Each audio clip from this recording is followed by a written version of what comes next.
Olá!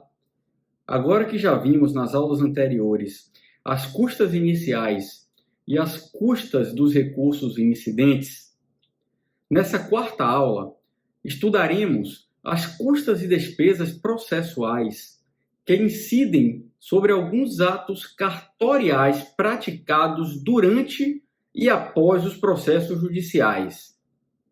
Desejo então uma excelente aula a todos.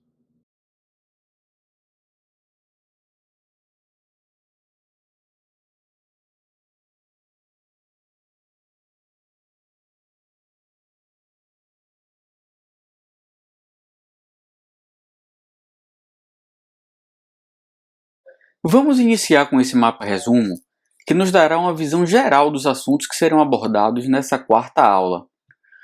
Já vimos as custas iniciais na segunda aula e as custas sobre os recursos incidentes na terceira aula, que formam o conceito em sentido estrito de taxa judiciária pela prestação do serviço, que juntamente com as custas processuais e despesas processuais também em sentido estrito, formam e totalizam o conceito geral de custas judiciais em sentido amplo. Utilizamos a denominação de acessórias para essas custas que veremos nessa aula, já que esse grupo contempla as conhecidas custas intermediárias e outras custas em que a incidência pode incorrer em outros momentos, inclusive após o encerramento do processo. Apesar de que essas hipóteses de incidência em tela representam as custas intermediárias em 95% delas. Apenas algumas bem pontuais não correspondem a custas intermediárias, como, por exemplo, o desarquivamento de processo, que geralmente ocorre após o seu encerramento. Então, ao lado direito temos as custas processuais, que têm natureza tributária e foram instituídas pela Lei Estadual 12.373 de 2011, que correspondem à contrapartida pela prestação dos serviços cartoriais no processo. E ao lado esquerdo encontram-se as despesas processuais, respaldadas pelo artigo 30 da Lei Estadual 12.373 de 2011 e instituídas por meio do Decreto Judiciário 826 de 2019, que corresponde ao último decreto que atualizou a tabela de custas da lei. Decretos anteriores também já traziam a previsão para essas despesas processuais, que correspondem, como já vimos na primeira aula, ao ressarcimento de gastos ocorridos no decorrer do processo, sendo estes gastos incorridos pelo próprio Tribunal de Justiça, e por isso mesmo todo o recolhimento deve ser feito por meio do documento de arrecadação judicial e extrajudicial, o DAGE, que são basicamente as despesas com postagem, com a publicação de editais, com cópias reprográficas, dentre outros. As custas processuais ao lado direito estão organizadas na tabela da seguinte forma. São agrupadas por atos de oficiais de justiça avaliadores, atos referentes a certidões e dos demais atos ou feitos. A ideia agora é apresentarmos todos esses atos, enfatizando algumas situações específicas observadas em cada um deles. Então vamos lá.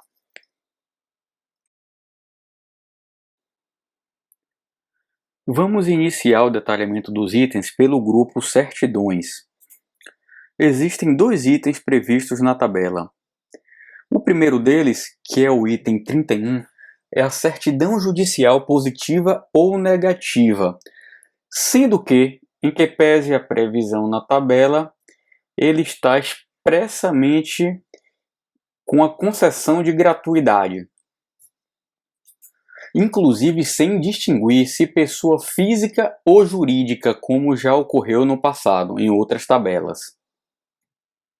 E para não restar dúvida, a tabela deixa claro o conceito de certidões judiciais na nota explicativa 124, que conceitua como aquelas destinadas a identificar os termos circunstanciados, inquéritos ou processos em que a pessoa a respeito da qual é expedida figura no polo passivo da relação processual originária. Conceito este, inclusive, compatível com o regramento do próprio CNJ. Ou seja, essa é aquela certidão simples, requerida pelo próprio sistema do Tribunal de Justiça, e que apenas retorna o resultado de duas formas. Uma, ou indicando que a pessoa que requereu não possui processos judiciais nos quais figuram no polo passivo, ou em caso contrário é emitida a certidão positiva listando a numeração de quais processos o requerente se encontra no polo passivo. Vejamos o segundo e único item passível de cobrança. O 32. Certidão de objeto e pé de prática jurídica e assemelhadas. Importante chamar a atenção para a expressão assemelhadas, que deixa o alcance bastante genérico. Ou seja, à exceção da certidão judicial conceituada na nota explicativa 124, qualquer outro tipo de certidão é passível de cobrança. No entanto, salvo o melhor juízo, conforme posicionamento e orientação do órgão técnico, apenas devem ser cobradas as certidões requeridas diretamente ao cartório e que demandem alguma intervenção do servidor para sua emissão. Ou seja, qualquer certidão de natureza exclusivamente eletrônica é dispensada do pagamento de custas.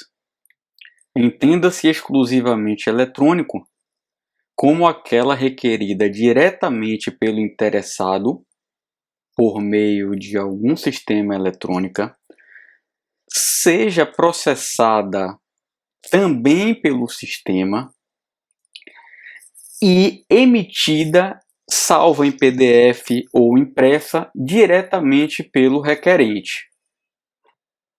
Concluindo, a emissão de qualquer tipo de certidão, à exceção da certidão do item 31, em que ocorra qualquer uma, pelo menos, das situações que listarei em seguida, são passíveis de cobrança de taxas. Certidões requeridas diretamente no cartório, que demandem consulta de dados pelo servidor, que demandem impressão ou assinatura do servidor e que seja confeccionada por servidor. Havendo a ocorrência de qualquer uma dessas situações ou assemelhadas, a certidão deve ser cobrada. A cobrança pelo desarquivamento de processos está prevista no item 16 da tabela, inclusive eletrônicos, e a cobrança se dá por cada processo desarquivado, a cada requerimento, e no valor de R$ 47,16 na tabela vigente.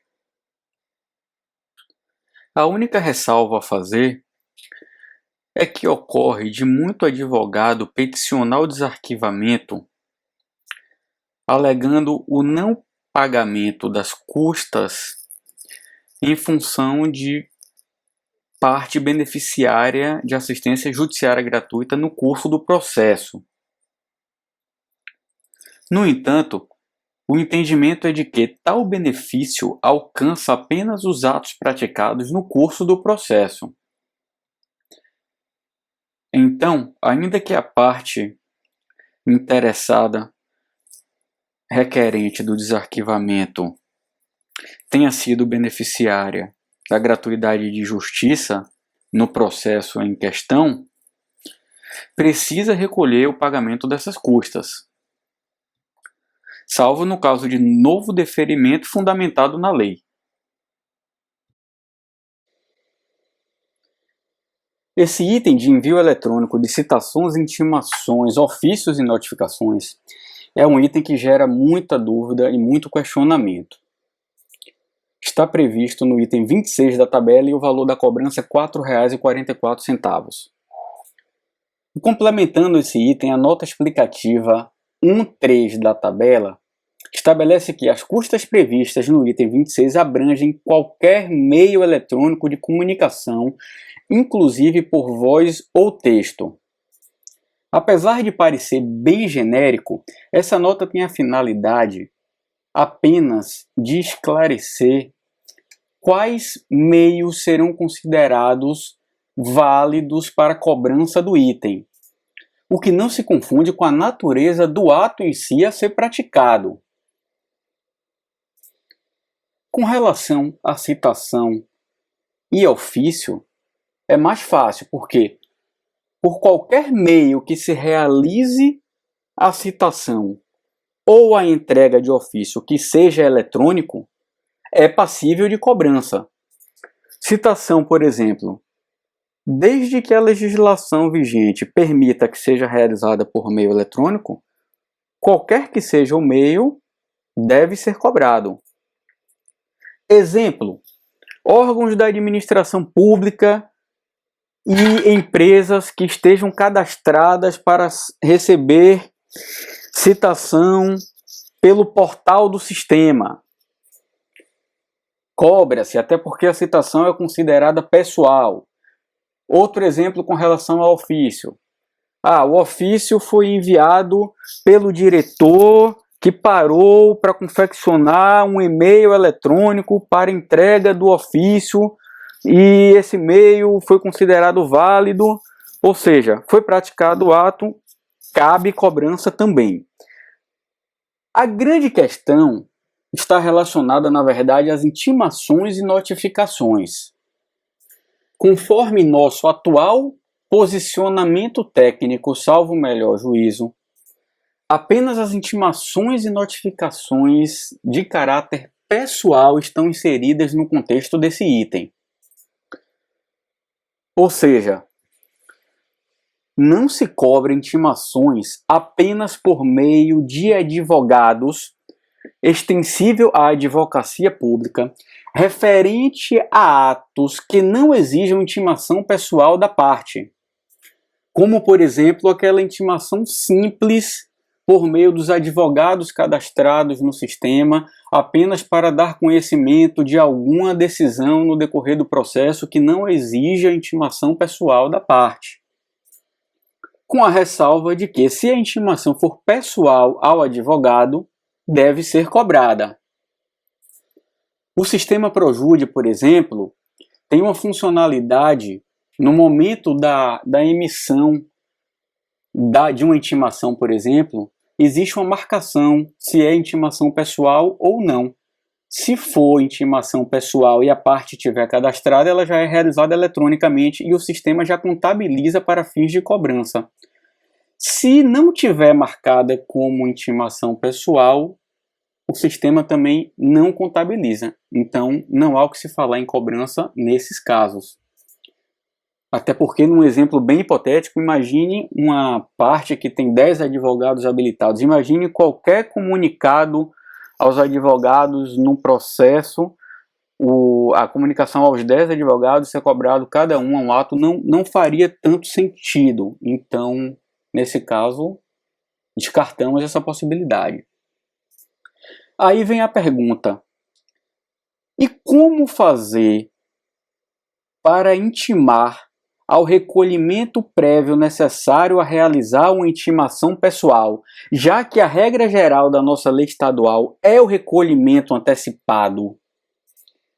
Nesse caso, surgindo no curso do processo a necessidade de notificação pessoal de alguma das partes do processo, deve ser gerada, a título de sugestão, uma intimação simples apenas aos advogados, que não está sujeita à cobrança de taxas, intimando a recolher as custas necessárias para o ato subsequente que necessita ser realizado, que é o da intimação pessoal em si. Então, o advogado toma conhecimento sem cobrança de taxa que precisa recolher a taxa para a prática da intimação pessoal eletrônica, realiza o pagamento, comprova nos autos e só assim é gerada a intimação pessoal necessária. Óbvio que se a parte interessada for excepcionada pela gratuidade de justiça, o ato pode ser praticado sem o recolhimento das taxas, ao menos naquele momento. Apenas para ilustrar, seguem alguns exemplos de atos que devem ser cobrados e de atos que não podem ser cobrados com relação a esse item de envio eletrônico. A relação dos atos que devem ser cobrados encontra-se à esquerda, que são citações, notificações e intimações pessoais para partes cadastradas nos sistemas judiciais. Esse ato deve ser cobrado porque o sistema judicial é um meio eletrônico de comunicação. Então deve ser cobrado, e como é intimação pessoal, cobra-se ou notificação ou citação. Não sendo pessoal, não há o que se falar na cobrança, já vimos isso. O segundo exemplo são as citações, notificações e intimações pessoais realizadas por e-mail, telefone ou qualquer aplicativo de mensagem quando permitido na legislação vigente. Ou seja, nos juizados especiais, por exemplo, que algumas intimações pessoais no curso do processo têm sido realizadas por telefone ou aplicativo de mensagem, o WhatsApp, nesses casos deve haver a cobrança, inclusive o sistema Projude já registra isso como ato tributável. E o terceiro exemplo são os ofícios enviados por malote digital e e-mail. Estes também devem ser cobrados. Por quê? A taxa é apenas pela entrega do ofício. Se o ofício fosse entregue por meio postal, por exemplo, caberia a cobrança respectiva da tarifa de postagem. Como o ofício está sendo enviado pelo malote digital ou por e-mail, existe um servidor que prepara ali o malote digital ou redige o e-mail. Então, como considera-se um meio eletrônico, cabe sim a cobrança nesses casos. A cobrança não é pela expedição do ofício em si, pela elaboração do ofício. Na tabela não há previsão dessa cobrança. A cobrança é apenas pelo envio, pela entrega do ofício. Já com relação aos atos que não podem ser cobrados, à direita, temos o envio eletrônico de qualquer ato ao Ministério Público na atuação como fiscal do ordenamento jurídico, ou seja, por exemplo, intimações, ainda que pessoais, ao Ministério Público, quando este figura em alguma ação como fiscal, naquelas ações nas quais o Ministério Público é obrigado a participar como fiscal do ordenamento jurídico, esse ato é realizado de ofício, porque o Ministério Público está ali representando o Poder Judiciário também. No entanto, o Ministério Público figurando no polo passivo, por exemplo, as citações e intimações pessoais devem ser pagas pelo interessado. No caso, o autor, nesse exemplo, e antecipadamente.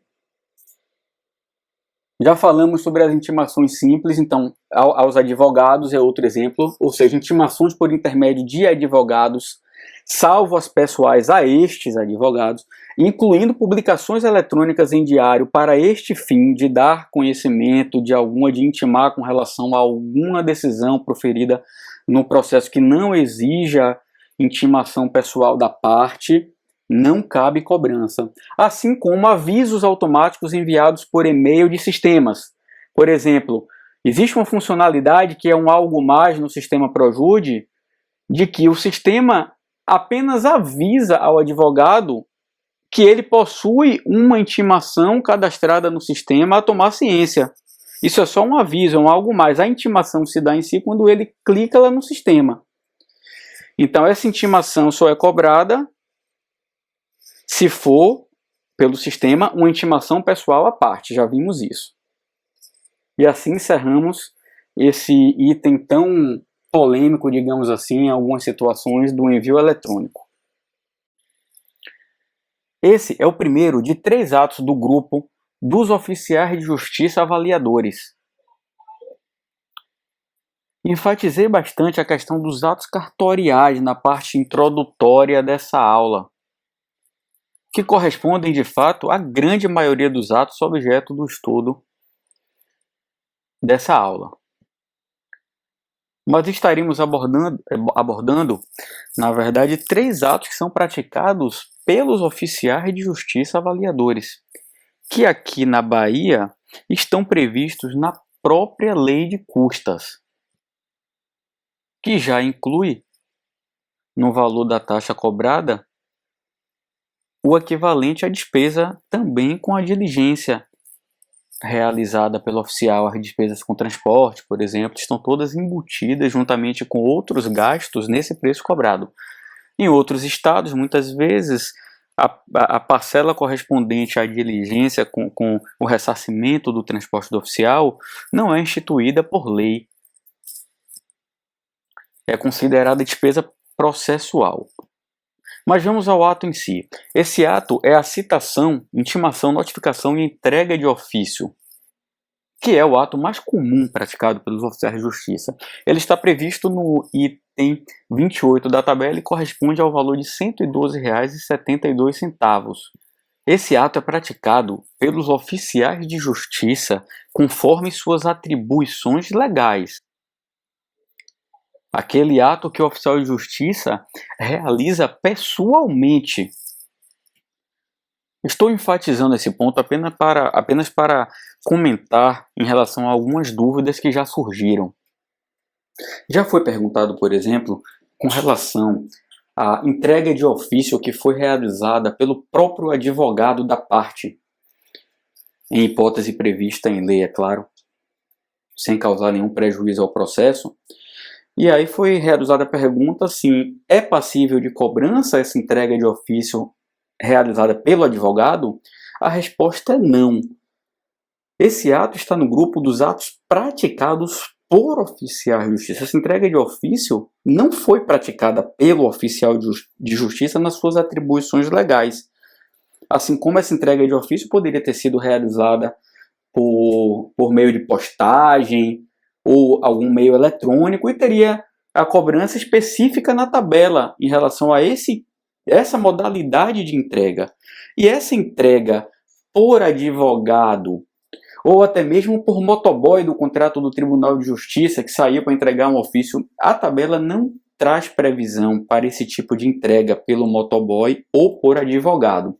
Outra dúvida que já surgiu foi durante, inclusive, a pandemia do Covid, que um cartório levantou a pergunta da seguinte forma: bom, o oficial de justiça está em isolamento social, sem impossibilitado de cumprir pessoalmente os atos, e foi dada a atribuição de que ele auxiliasse nas intimações por telefone ou por WhatsApp, por exemplo, durante o processo, né? Intimações previstas na legislação, obviamente, pessoais às partes,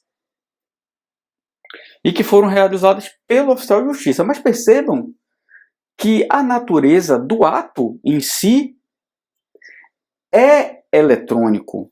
Existe uma cobrança específica para atos eletrônicos, como vimos. Então, o oficial de justiça praticou esse ato, na verdade, não na força de suas atribuições, na verdade, mas sim como um outro servidor qualquer poderia ter praticado. Então, não cabe se cobrar, por exemplo, só porque o oficial de justiça realizou essa intimação por telefone, por exemplo, pelo valor de R$ 112,72. Até porque nesse valor está embutido a diligência que não foi feita, né, o ressarcimento dos gastos com o transporte, por exemplo. Um outro alerta importante, até meio óbvio, é a necessidade de certificação nos autos do cumprimento, seja com resultado positivo ou negativo, para que a prática do ato seja comprovada e o DAGE que foi recolhido antecipadamente seja vinculado a esse ato, a essa certidão. Porque em não havendo essa certidão, por exemplo, em caso de recolhimento antecipado sem a respectiva certificação do cumprimento, esse ato é passível até de que seja solicitado a restituição. E um último alerta é que essa cobrança se dá por mandado, né, independente de quantas visitas foram realizadas para o cumprimento, né, nem que seja pela tentativa. Ou seja, o oficial se dirige à residência de um réu e não obtém êxito e tenta mais uma vez. E aí, obtendo êxito ou não, por exemplo, o importante é que ele certifique. E o ato é cobrado apenas uma vez pelo mandado, independente de quantas visitas sejam realizadas, só reiterando, tá? Outro item dos oficiais de justiça é o item 30, auto de penhora incluída a avaliação, no valor de R$ 169,98. Um dos pontos importantes a comentar nesse item é a expressão incluída a avaliação. Essa avaliação é aquela inerente ao ato principal da penhora, não cabendo cobrança adicional. Caso seja expedido um mandado específico para uma avaliação mais especializada desse bem, existe um outro item na tabela para esse tipo de cobrança, que veremos em seguida. E um outro ponto que merece destaque é que a cobrança desse item se dá por mandado, independente do número de bens. Vejamos um exemplo para ilustrar. Nesse primeiro exemplo, foi expedido um mandado para a penhora de 3 veículos.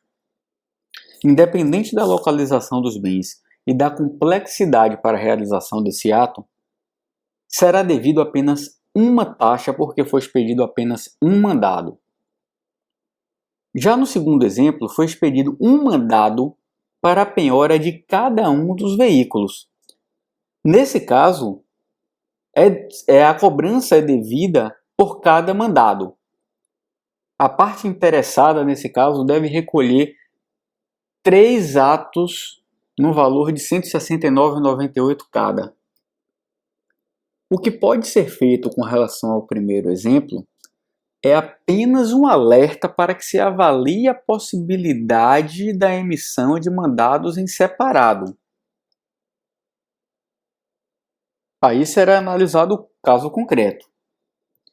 Em resumo, se for expedido um único mandado para avaliação de mais de um bem, será devido apenas uma única taxa no valor de R$ 169,98. São essas as considerações sobre esse item.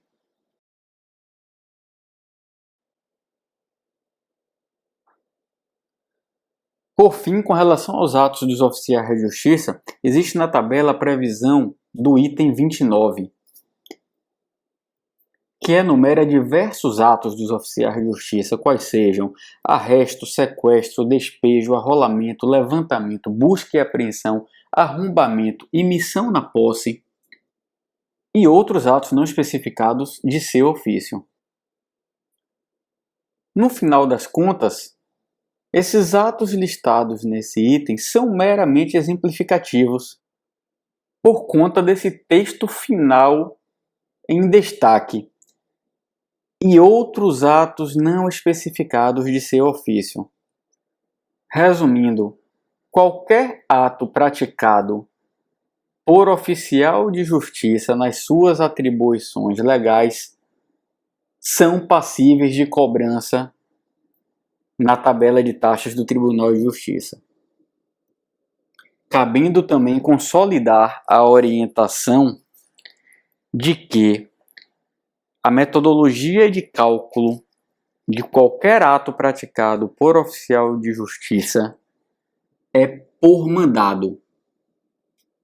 Cada mandado equivale à cobrança de um único ato. Esse item 18 estabelece a cobrança para as avaliações e cálculos judiciais, também por mandado, no valor de R$ 333,72. Esse é o item que abarca os mandados específicos de avaliações. Avaliações estas que não são aquelas avaliações contempladas no ato de penhora. Este item também contempla os mandados para cálculos judiciais, que se aplica, por exemplo, aos juizados especiais, que possuem servidores com essa atribuição. E esse item está inserido no grupo dos demais atos ou feitos, já que contempla a cobrança de atos não necessariamente praticados por oficiais de justiça. Mas assim como os atos dos oficiais de justiça, esse expressamente estabelece a metodologia de cobrança por mandados pedido e cumprido. Outro ponto que merece destaque nesse item é que o cálculo das custas remanescentes não é passível de cobrança, pois trata-se de atividade de rotina de interesse do próprio Tribunal de Justiça, praticada então de ofício. Na tabela vigente existe previsão de cobrança para a digitalização de documentos. Essa cobrança está prevista no item 21, assim denominado: digitalização de documento realizado no âmbito deste Poder Judiciário, por documento, dentre eles a digitalização de petição, incluindo-se os documentos anexados a esta, endereçada a processo eletrônico por meio físico. A primeira observação é que a cobrança se dá por cada documento. No entanto, existe a ressalva de que a petição e seus anexos é considerada um documento. Ou seja, documentos pessoais, procuração, outros documentos comprobatórios, sendo anexos da petição, considera-se um documento só, a própria petição. E um outro alerta é que não incide cobrança com relação à digitalização da ata de audiência. A digitalização da ata de audiência, para que seja anexada num processo digital, por exemplo, é um ato de ofício. Tá? É um ato de ofício inerente à atividade do próprio Poder Judiciário. Não foi demandado nem é necessário ao processo. É apenas uma questão interna de que o tribunal ali na hora gera uma ata para colher as assinaturas e depois digitaliza. Então, assim, não há o que se falar em cobrança desse tipo de ato. E outro item que não se cobra é a digitalização para conversão de processo físico ou digital. Ou seja, esse mutirão que o tribunal vem fazendo aí ao longo dos anos de transformar todos os processos físicos em digital. Não foi a parte que deu causa, não é necessariamente indispensável para o andamento do processo, é apenas um algo mais do judiciário com a intenção de modernizar e dar maior celeridade, e resolveu.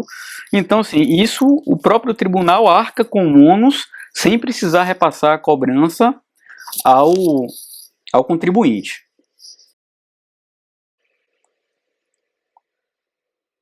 Existe também na tabela a previsão de cobrança para os atos de requisição de informações por meio eletrônico. Esse ato está previsto no item 19 da tabela, que assim estabelece: requisição de informações por meio eletrônico, entre parênteses, Bacenjude, Renajude, Infojude, Serasajude e assemelhados, por cada consulta. A primeira observação a ser feita com relação a esse item é que possíveis penhoras ou restrições que são efetivadas durante aquela consulta não são passíveis de cobrança adicional. Ou seja, o interessado deve recolher previamente à prática do ato o valor de R$ 16,68 e este valor inclui a consulta, independente se obteve-se êxito ou não na penhora. Ele recolhe apenas uma única taxa. Isso já está bem pacificado. Uma segunda observação é que, assim como em outras situações da tabela, esses sistemas que foram listados na redação da nota explicativa, Bacenjude, Renajude, etc., perceba que eles foram listados de forma exemplificativa. Por quê? Por conta da expressão assemelhados. No momento que a nota diz e assemelhados, abrange aí qualquer sistema dessa natureza que possa vir a ser implementado, inclusive no futuro, no Poder Judiciário, sem considerar os diversos outros sistemas que já existem. Então, assim, qualquer central eletrônica disponibilizada ao Poder Judiciário para consulta de informações relacionadas ao processo, óbvio que necessárias ao andamento do processo.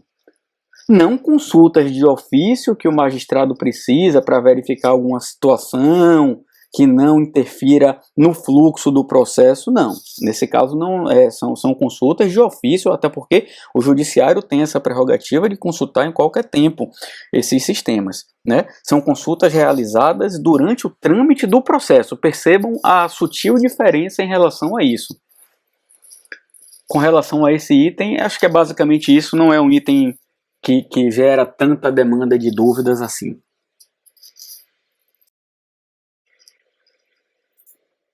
Com relação ao fornecimento de cópia digital, existe na tabela a previsão de 2 itens. O primeiro é o item 20, cópia digital de registros fonográficos e audiovisuais de audiência ou sessão por cópia, com fornecimento de mídia ao TJBA. E o item 23, que é o fornecimento de cópia em meio digital de documento e ou processo por cópia extraída com o fornecimento da mídia ao TJBA. Percebam que em praticamente todos os aspectos eles são bem similares. Ambos exigem que o interessado forneça a mídia ao TJBA para que seja realizada a cópia e se refere a cópia digital de arquivos. A única diferença é que no primeiro item ele demanda a cópia de arquivos audiovisuais ou fonográficos. Por exemplo, arquivos de áudio ou vídeo, MP3, MP4, são arquivos que geralmente têm um tamanho mais acentuado de arquivo, que demanda um tempo um pouco maior de cópia. Por isso o valor diferenciado, R$ 33,36. Já o outro item, o 23, se refere a documentos, a cópia de documentos ou do processo, ou seja, documentos em PDF em geral, né? Cópia do espelho do processo, cópia de alguns documentos do processo. Ou seja, não sendo demandada de algum servidor do Poder Judiciário a cópia de arquivos de mídia, os demais arquivos são considerados no item seguinte, no item 23, que se cobra R$ 11,12 por cópia. Basicamente, o alerta com relação a esse item é com relação à expressão por cópia que aparece nos dois itens. O que quer dizer esse por cópia? Isso às vezes gera dúvida, mas não é por cópia de documento. Até porque, imagine, um processo é composto por N documentos. O próprio item 23 prevê que a cópia de documento ou de processo é o mesmo valor. Se fosse cobrado da parte a exigência de pagamento de R$ 11,12 por cada documento PDF a ser copiado na mídia, era mais fácil ele pedir a cópia do processo todo. Incentivaria ele pedir a cópia do processo todo. Então não faz sentido. Esse por cópia extraída é com relação à mídia. A mídia e ao momento da cópia. Se a parte requereu, é por requerimento, se a parte requereu naquele ofício, digamos, a cópia de 10 documentos, entregou um pendrive lá ao servidor. Qual é o trabalho que o servidor vai ter? Selecionar ali as peças do processo, fazer download e copiar. Enquanto está copiando ali, ele está fazendo outra coisa. Então, não é uma questão que demande um gasto variável em função da quantidade de arquivos. Então, essa coisa é bem simples. Cobra-se um único valor de R$ 11,12 pela cópia em si, independente da quantidade de documentos que estão sendo copiados naquele momento. Já o item 20, com relação à cópia das mídias de gravação de audiência, por exemplo, da mesma forma, né? Se existem 10 arquivos, a gravação foi fracionada, imagine, ou existiram mais de uma audiência ou sessão, e ele demanda naquele mesmo requerimento a cópia de vários arquivos, é cobrado apenas apenas R$ 33,36. Agora, se a parte do processo comparece um dia, faz o requerimento da cópia de 2 audiências, por exemplo, entrega ali o pendrive, e não serviu por algum motivo, no dia seguinte comparece de novo com o mesmo pendrive e apresenta outro requerimento. Não, copia aquelas outras 2 audiências aqui. Ele paga uma nova taxa, né? É por cópia naquela mídia, naquele momento, independente do número de arquivos. Tá certo? Então, esse item era basicamente isso, as considerações.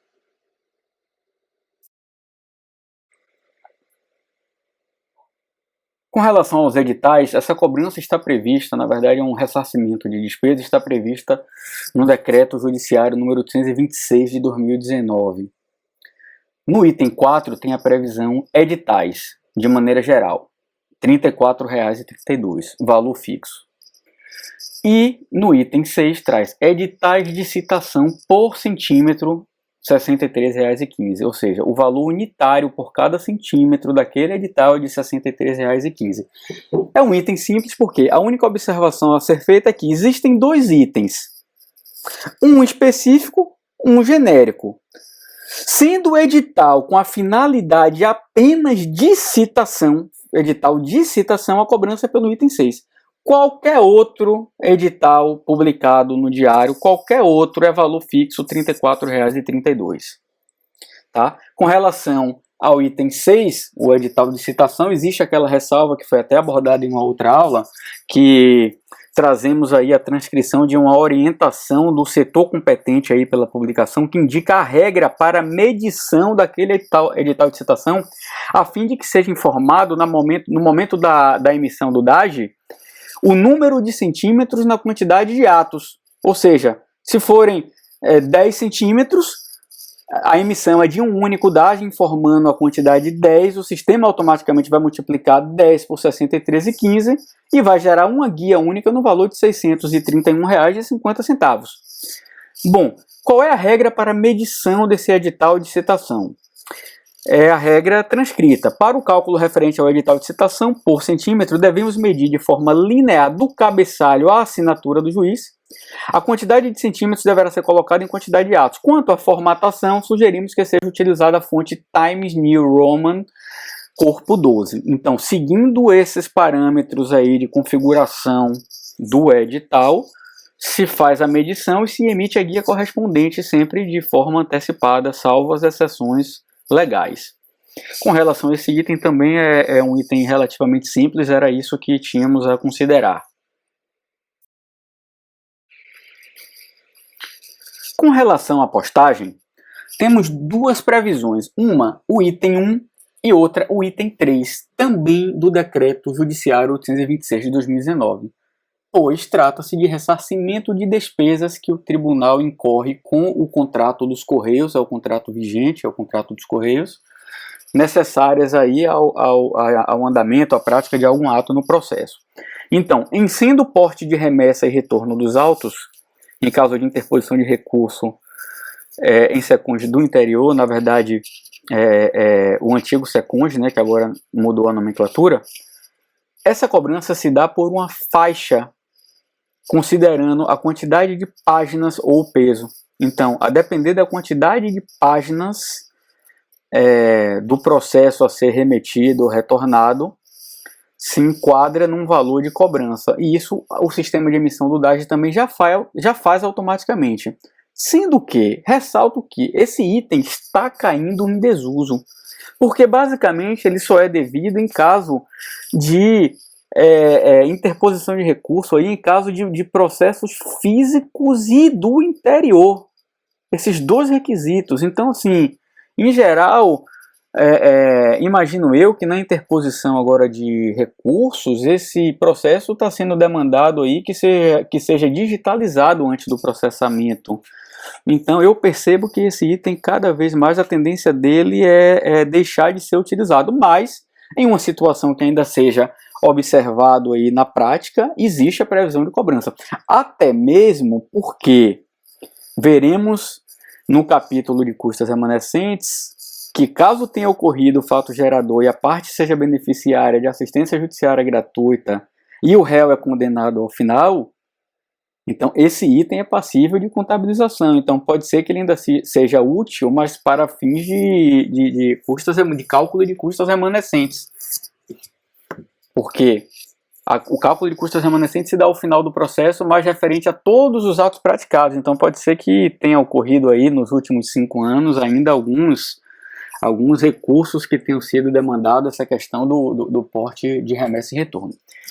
Bom, em relação ao item 3, que é o mais utilizado, é aquela tarifa simples de postagem, no valor de R$ 14,17, com código 90760. Esse item é bastante utilizado, que é qualquer emissão de AR, seja AR eletrônico ou físico, ele é enquadrado nesse item 3, que atualmente o valor cobrado é o valor de R$ 14,17, independente de folhas.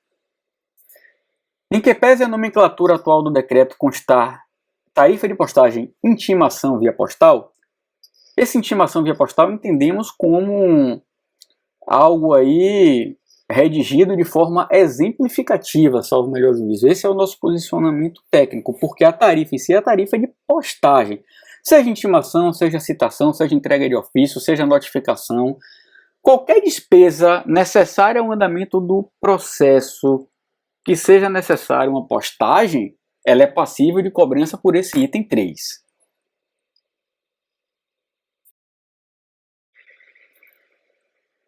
Bom, vamos abordar então a questão da carta precatória de ordem e rogatória. Bom, essas cartas geralmente são objeto de reiteradas consultas, no entanto, não é algo tão complicado assim. Veremos. A tabela prevê um item de cobrança por valor fixo, no valor de R$ 166,86, que é o item 6, assim denominado, carta precatória de ordem e rogatória, incluído o porte de retorno. Antes de adentrarmos na explanação sobre esse item, vamos logo fazer a leitura de duas notas explicativas que estão associadas ao tema. Uma é a nota ambas na seção 3 de cartas precatórias. É uma seção específica na nossa tabela, nas notas explicativas da nossa tabela. A nota 1 diz que as taxas de despesas relativas ao cumprimento de carta precatória de ordem rogatória serão pagas em favor do juízo deprecado, sem prejuízo das taxas referentes aos atos pretendidos. O que quer dizer essa nota? De cara, essa nota nos remete à conclusão de que o item 6 deve ser utilizado apenas pelo cumprimento da carta precatória, não por simples emissão dela. Veremos um pouquinho à frente, tá? Ou seja, o fato gerador dessa carta é a necessidade do cumprimento, certo? Não necessariamente da emissão. No entanto, no item 2, assim menciona que na expedição de cartas precatórias, rogatórias ou de ordem a serem cumpridas em outro estado ou país, serão devidas no estado da Bahia as custas relativas ao porte de remessa, bem como o porte de retorno para outros estados ou países, se for o caso. Ou seja, o juízo deprecante já deve exigir, quando necessário, a cobrança da taxa de R$ 166 em favor do juízo deprecado. É um requisito a exigência antecipada. No entanto, a única despesa que é de fato do juízo deprecante no caso é a despesa com a remessa dessa carta, né? A remessa ou do retorno em caso de cumprimento aqui na Bahia de carta originária de outro estado ou país. Veremos mais adiante. Sem prejuízo dos atos a serem praticados em decorrência dessa carta.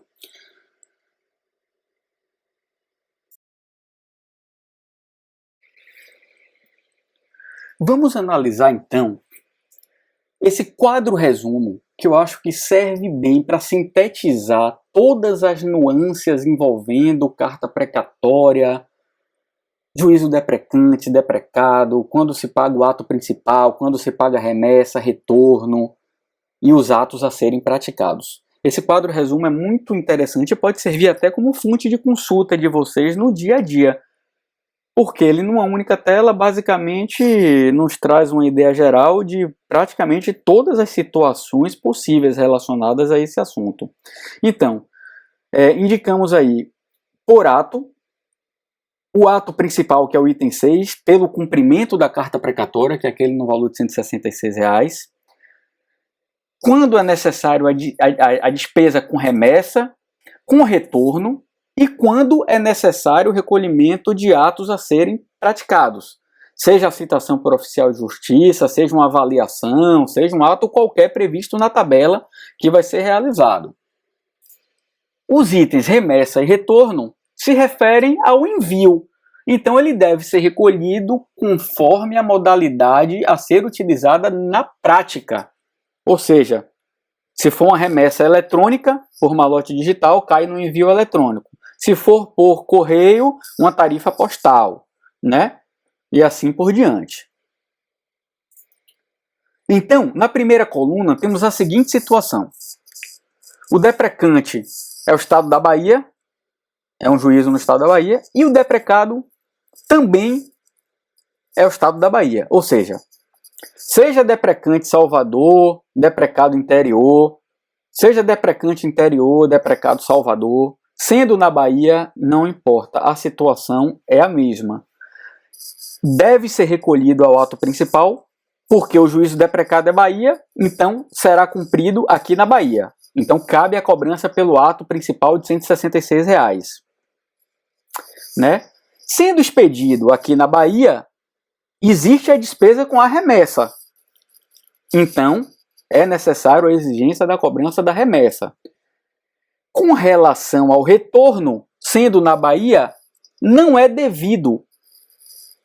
Por quê? Como já é devido a taxa pelo ato principal, a redação diz incluído porte de retorno. Então, nesse caso, o próprio pagamento do ato principal já contempla as despesas com remessa. Então, isso é arcado pelo tribunal, né? O interessado não precisa recolher a parte, meio que já está embutido no ato principal. Então, essa é a situação quando o Estado é a Bahia. Bom, quando o deprecante é Bahia e o deprecado é outro Estado ou país, ou seja, a Bahia expede uma carta precatória para cumprimento em outro Estado ou país, né? O que é que ocorre nesse caso? Vamos lá. O ato principal, dessa vez, não é devido, porque a nossa tabela fala que é devido pelo cumprimento, a taxa de R$ 166. Então, como esse cumprimento ocorrerá em outro estado ou país, não é exigido no âmbito do estado da Bahia essa taxa. Ele vai recolher as taxas devidas para o cumprimento da carta precatória lá em outro estado ou país. Já com relação à remessa, essa sim é devida. Então, a única taxa devida é pela remessa da carta, porque vai ser expedida aqui, o estado da Bahia vai ter que remeter para o outro juízo lá de outro estado, então vai se pagar conforme o ato correspondente, seja eletrônico, seja postagem, essa despesa. Tá? Com relação ao retorno, não, mas não cabe por quê? Porque o retorno é devido no estado lá do juízo deprecado, porque é o juízo deprecado que vai devolver o resultado do cumprimento da carta. Então, o contribuinte vai ter que recolher as taxas, seja postais, seja de acordo com a tabela lá do outro estado. Cada estado tem sua tabela estabelecida. E os atos a serem praticados também não, porque essa carta vai ser cumprida em outro estado. Então ele vai pagar lá no outro estado a taxa do oficial de justiça de lá, a taxa da avaliação de lá e de demais atos que sejam praticados lá. Não cabe incidência da tabela da Bahia. Bom, e por último, aquela situação em que a Bahia não é deprecante, a Bahia é apenas deprecado, ou seja, outro estado ou país demandou da Bahia o cumprimento da carta precatória. Nessa situação, como é que ocorre? É devido ao ato principal, o item 6, no valor de R$ 166? Sim, porque já vimos que esse ato é devido quando é praticado para o cumprimento, é para o cumprimento do ato. Então, em que pese a origem ter sido outro estado ou país, o cumprimento ocorrerá na Bahia. Então, é devido à exigência dessa taxa do ato principal pelo item 6. Com relação à remessa, não. Não. Por que não? Porque quem remete é o estado de origem, ele vai pagar essas despesas da remessa do outro lado. Aqui na Bahia, sim, só cabe o retorno. O retorno, porque a Bahia vai ter que retornar o cumprimento da carta para outro estado ou país. Então, esse retorno vai envolver um envio, seja eletrônico, seja postal. Então, a depender por que meio seja realizado, é devida. E os atos a serem praticados aqui na Bahia, sim, porque, obviamente, se o juízo deprecado é a Bahia, o cumprimento vai se dar aqui no estado. Então, o estado da Bahia possui uma tabela de custas com hipóteses de incidência diversas. Então, se o ato que seja praticado aqui na Bahia, deverá haver o recolhimento, sim. Ok? Então, eu acho que esse quadro resumo pode servir como um guia de consulta diário para vocês. E sobre carta precatória, é basicamente isso. Gente, surgindo alguma dúvida específica, algum caso concreto, como eu mencionei, vamos usar o fórum ao final do curso. O fórum de discussão vai estar lá disponível para isso.